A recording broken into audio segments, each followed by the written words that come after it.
Okay, I changed the scenery a little bit. I'm outside, as you can tell. You can't see my face real good because the sun is so bright. But in the I'm in the front yard. We don't really have a yard. It's a big hill and a driveway that goes down. And my wonderful significant other did a beautiful job landscaping it.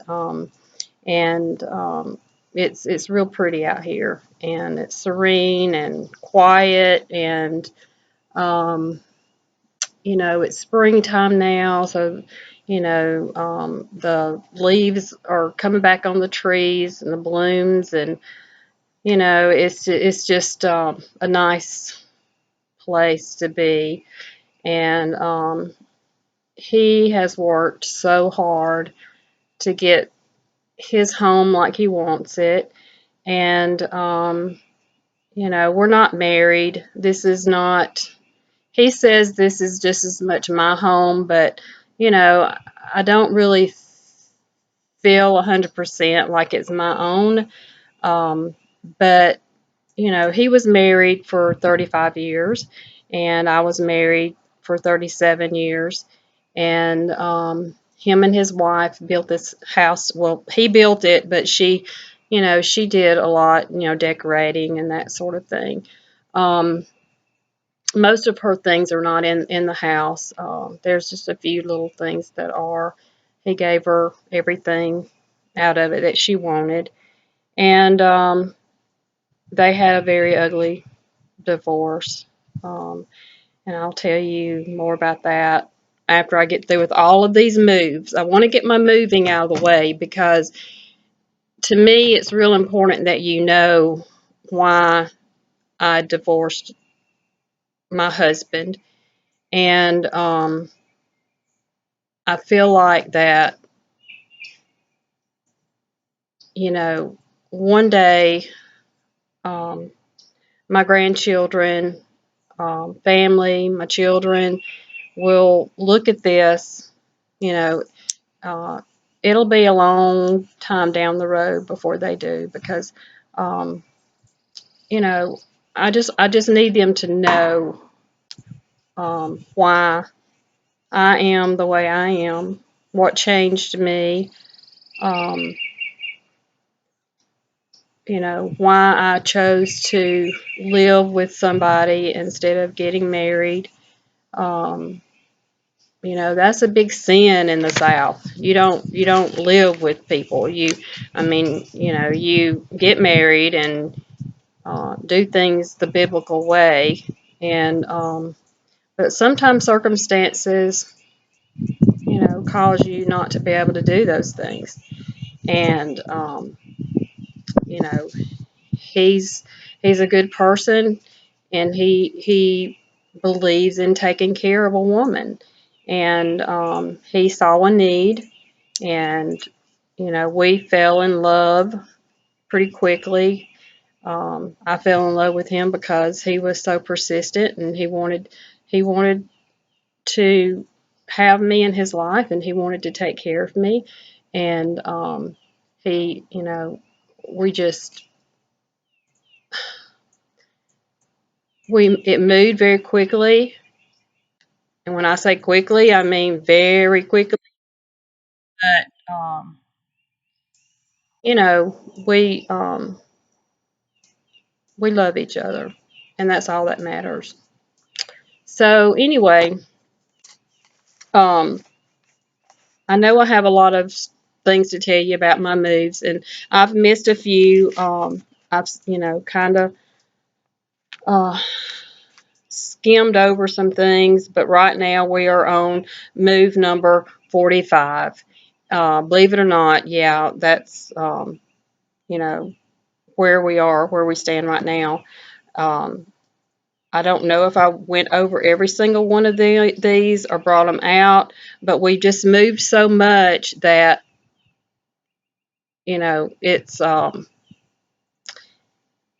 it's easy to miss a couple of them. Uh, we moved out of our trailer that we were living in, that we were going to buy from his sister. Um,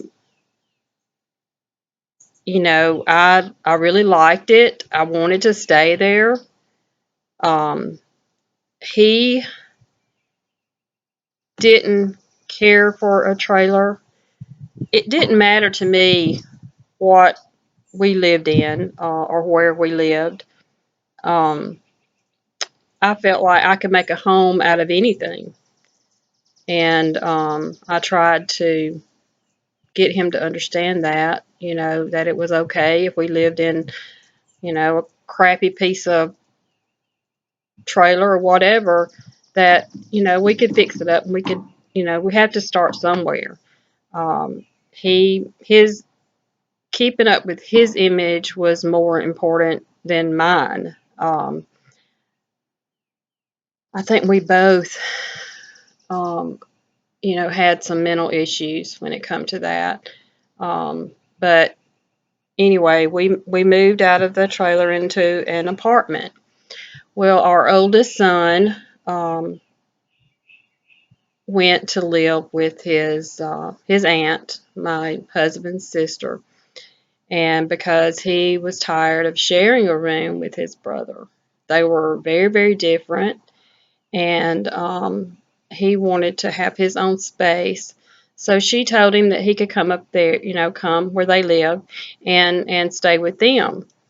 Um, she had been involved with another man that she had, one of her exes. She's been married, I think, I want to say 8 or 9 times. And everybody that she married, there was some kind of, well, probably about 4 of them, there was just craziness involved. He was harassing them, and he come through one day and one night. Thankfully, my son wasn't even there at the time. But he come through and shot through their double wide that they had, and a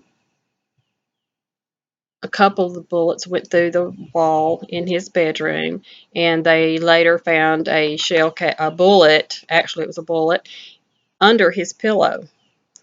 If he had been there, asleep, he could have been shot. I don't know if it would have hit him. The bullet didn't go through the pillow. It was just lodged under the pillow.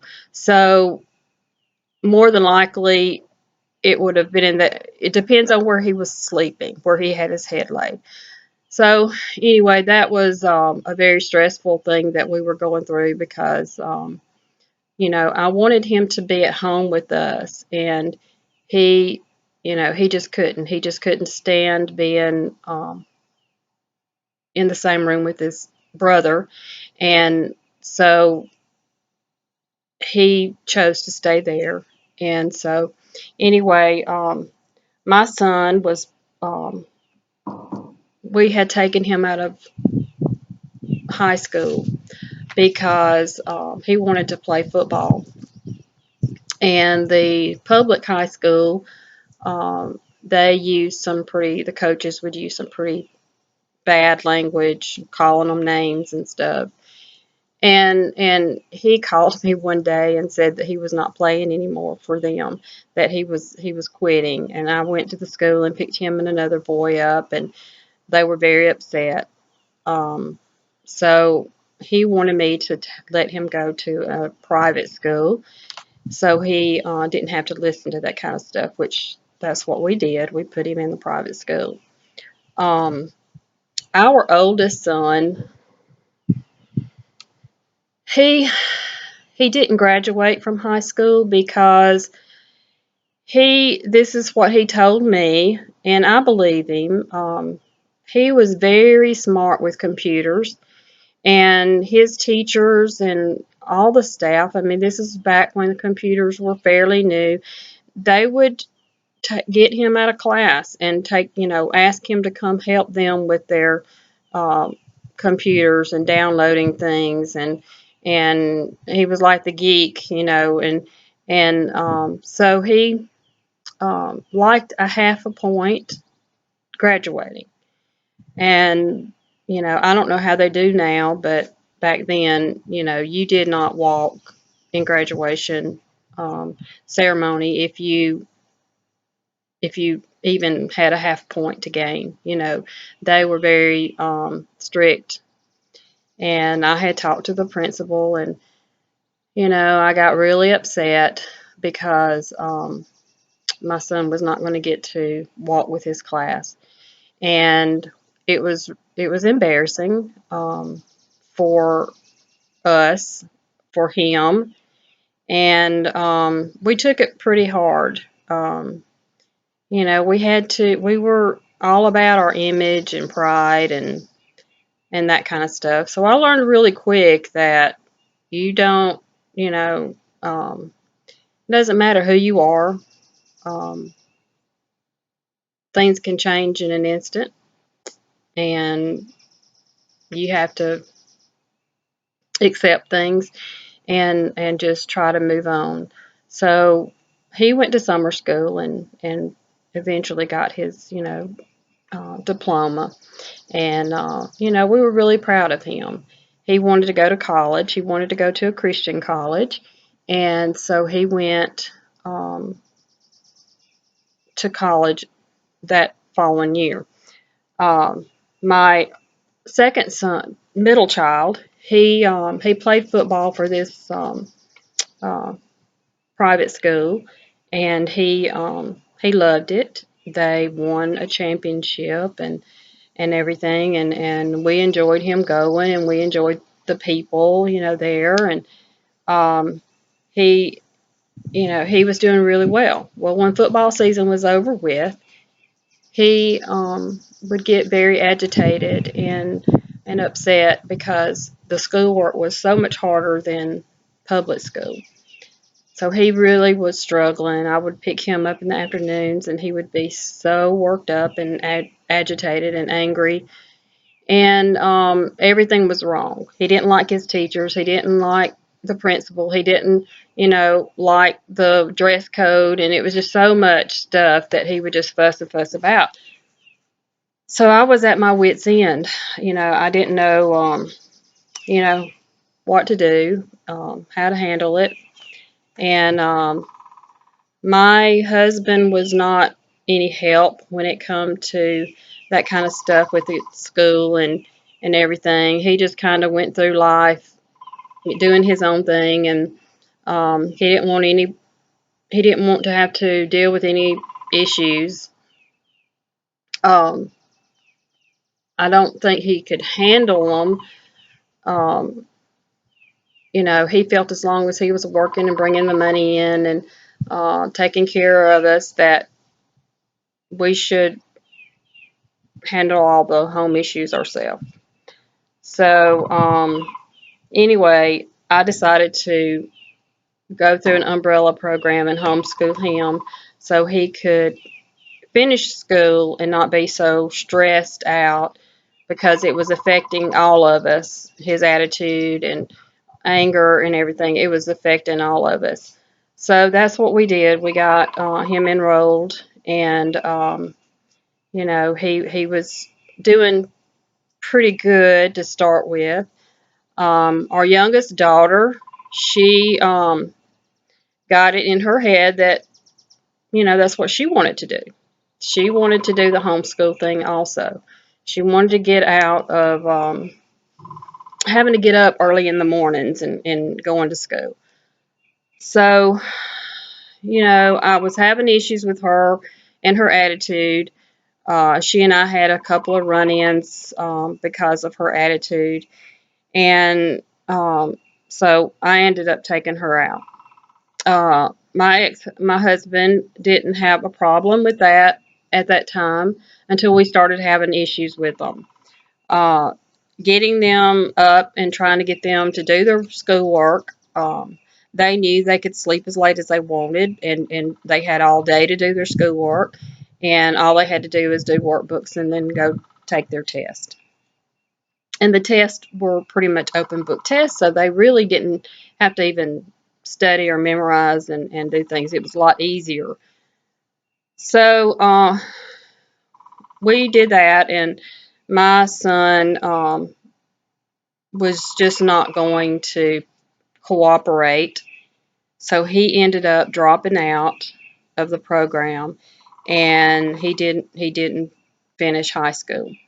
Um, when we were living there at this apartment, um, my husband's mother became very ill, and she um, was a heavy smoker. As long as I knew her, she was a heavy smoker, and she started hurting extremely bad and was constantly going to the emergency room. And I would go out there with her because the family thought, well, she's just a hypochondriac. She wants attention. She is hooked on pain pills and everything. So I started going with her to the hospital to try to get some answers, try to find out what was going on with her. Her daughter wasn't interested in trying to figure it out. Her son wasn't interested in trying to figure it out. But I was, because something was not right, and I felt it. So eventually, they one visit that we went to, I went there with her. She was in excruciating pain, screaming out, and I'm standing at the door thinking, is she faking? What's going on? Something's for her to be yelling like that. Something is not right. And I kept calling my husband on the phone, telling him, something's really wrong. I don't think she's putting on. And he's, well, just, when the doctor sees her, tell them and everything. So she didn't have any kind of medical coverage, so they were just skimming by. They finally did a test. I think it was a MRI or something like that, or a CAT scan, and found out that she had some form of cancer in her bones. So they admitted her to the hospital, and I would stay with her at night and help her in the mornings, get her shower and everything. She wanted to smoke in the bathroom, so I tried to help her, get away with that. His sister, her daughter, and she didn't have any patience with her. I had a lot more patience, and my husband, he felt like since she's a woman that he didn't want to take care of his mother. He felt like he shouldn't be the one to see her, you know, help her get dressed and things like that. And I understood that. So I stepped in and did what I could do. And I remember one day I had helped her get a shower, and she was getting worse. She wasn't, the medication they had her on, everything. They trying to help her with her pain, trying to control the pain. Um, it didn't really help her that much, and so um, it was one morning that I was helping her get a shower, and she was very private. She didn't want the nurses in there helping her, mainly because she wanted to smoke while she was in there. So I would get in there and help her. And this one particular morning, I got so I was just drenched with water because I had to almost get in the shower with her, and it ran down my arms, and I was pretty wet. And his sister come in, and uh, she I was drying her off. She was sitting on the side of the bed, and I was drying her off. And she was a diabetic, so she was real funny about her taking care of her feet and making sure that her feet, were dry. And I told her, her daughter, when she come in the door, I said, would you dry her feet off so I can change clothes? And she looked at me and she says, I don't do feet. And I looked at her and just thought, you piece of crap. you can't even dry your own mother's feet off. You know, she was so into her own feelings and everything. But, I tried to look at it like this. I did have the nursing aid behind me. I did that. So I learned that things like that didn't bother me. When I worked at the hospital, they told me you'll get so used to it. You can hold a bedpan in one hand and eat a sandwich in the other hand. Now, that's exaggerating, but eventually the smells and the things that you see, um, you get used to it. So, doing her feet didn't bother me. She had, they were in bad shape, but, the woman was 60 something years old. And when you get older, your feet do tend to, if you don't take care of them, they get, in pretty bad shape. So anyway, I got her dried off and dressed, and I left. But I was so infuriated with with her daughter, excuse me, that, I just dwelt on that I brooded over it for a long time and talked to my husband about it. And of course, he, didn't, um, understand my feelings. He didn't sympathize with me. He didn't appreciate what I was doing for his mother. And, I was used to that. So I let it go. Um, she finally got news that there was nothing they could do for her. She had stage 4 cancer. And she told them she was on her way to have a test done one day, and she said, "You know what?" She said, "I've got a knot under my arm that's been there for a long time." And they said, "Really?" And she held her arm up, and this was out in the hallway, going down the hallway, and she just thought of it. And the lady says, "Well, I'll get the doctor to check that." So he did, and they went in a couple of days later and checked on it, and it was cancer. She had her lymph node or whatever it was. So the nurse, her doctor told her that there was nothing they could do for her, that she could either go into hospice. It was fairly new then. She could go there, or she could go home, and she wanted to go home because she knew that she could smoke and do what she wanted to do at home.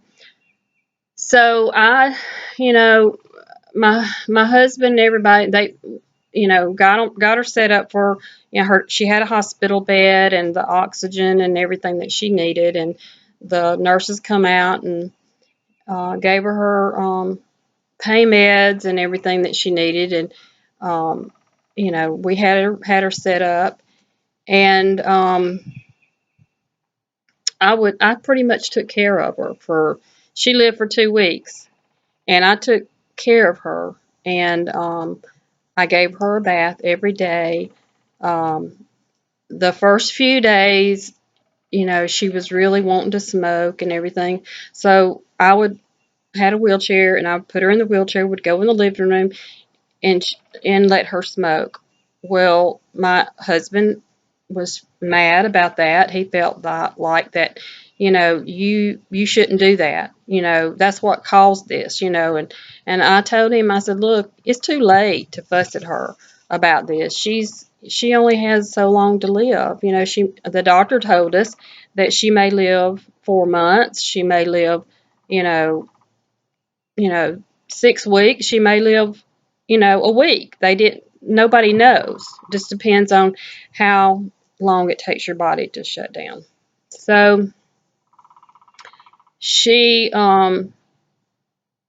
he finally stopped fussing at her. He realized that we needed to make her comfortable and let her do whatever she wanted to do, whatever she felt like doing. So eventually she got to where she didn't want to get up. She was having to take more pain medication, and I would give her a suppository of morphine, and I gave it to her whenever she wanted it. They told me, the nurse and everybody said, give her what she wants. Don't let her hurt, let her have whatever she wants.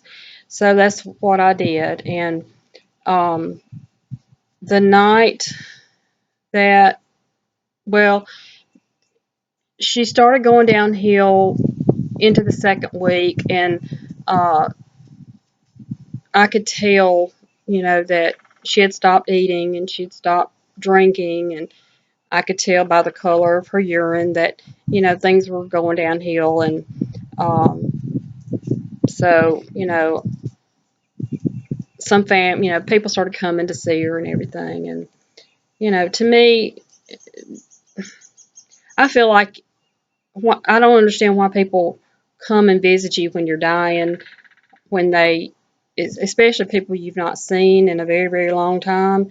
To me, they should come and visit you when you're alive and you can visit and that sort of thing. But anyway, there are some family that wanted to see her, for the last time. So she had a lot of visitors and everything. And the day before she died, she, myself and her great niece was giving her a bath and everything. And she was in and out of it. And she started saying that she believed in God. She was like, saying that I believe, I believe, I believe. And, I prayed with her. And, I felt so bad for her. She had a really rough life. Her husband was an alcoholic most of their married life, and she never had anything.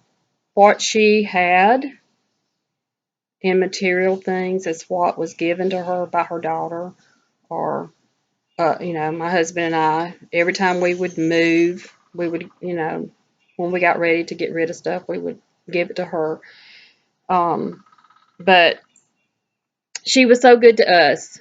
She let us live there with them so many times, and she cooked some wonderful meals. On Sundays, it was everybody went to her house to eat because she could make the best potato salad of anybody I've ever known, and I learned, from her. And I felt so much compassion for her and empathy for her.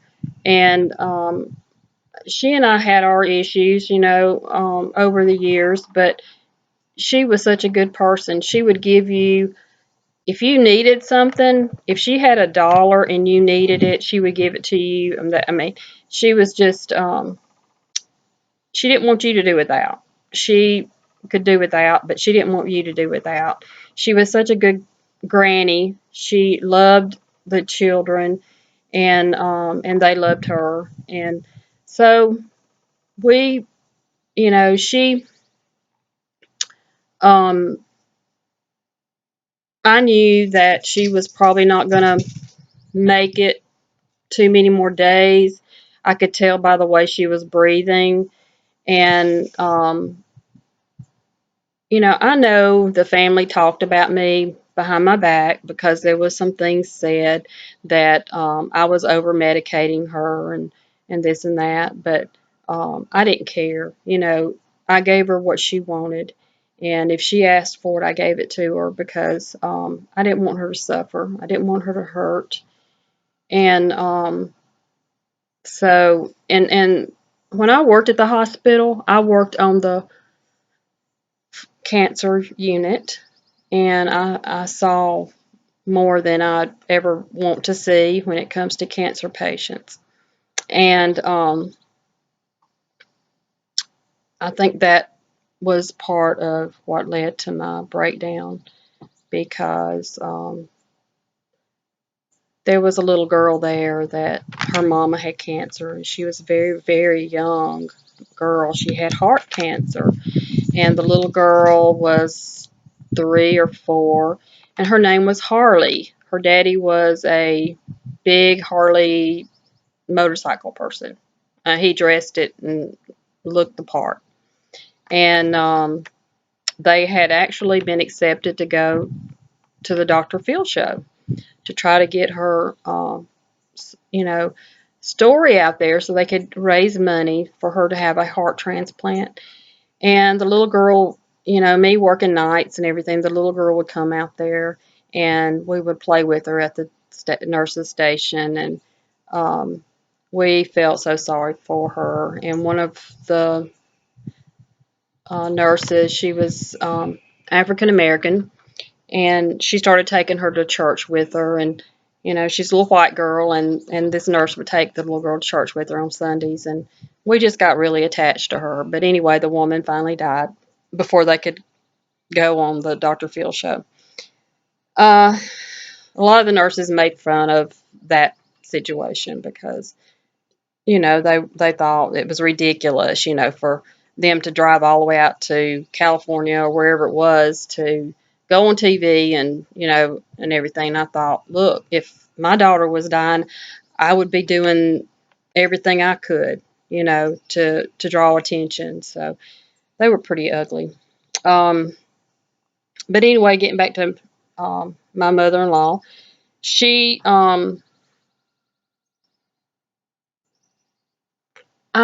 knew that it was getting close to her passing away. And so that night I told everybody that, to keep the phone close because I didn't think she would make it through the night. And everybody went to sleep. We were staying at their house, my husband and I. And I was sitting up with her. I sat up with her all night and monitored her breathing and everything. And it just kept getting shallower and shallower, and her blood pressure was lower and lower. So I called everybody in the family, and I said, I think she's fixing to, you know, uh, pass. And so they, all showed up, and she did. She passed about 5 that morning, and everything. And I'm not trying to put a gold star on my forehead or anything like that. I'm just saying that that's the kind of person I am. I pay attention to somebody and their needs and what's going on with them, and I'm really empathetic. And my husband, ex-husband, is not empathetic. His sister's not empathetic. Um, my daughter's not empathetic, and my son's not empathetic. And they're actually all narcissists. I can tell you that for sure. So anyway, that was what happened then. And after she passed away, we um, we moved again. I'll tell you about that in a minute.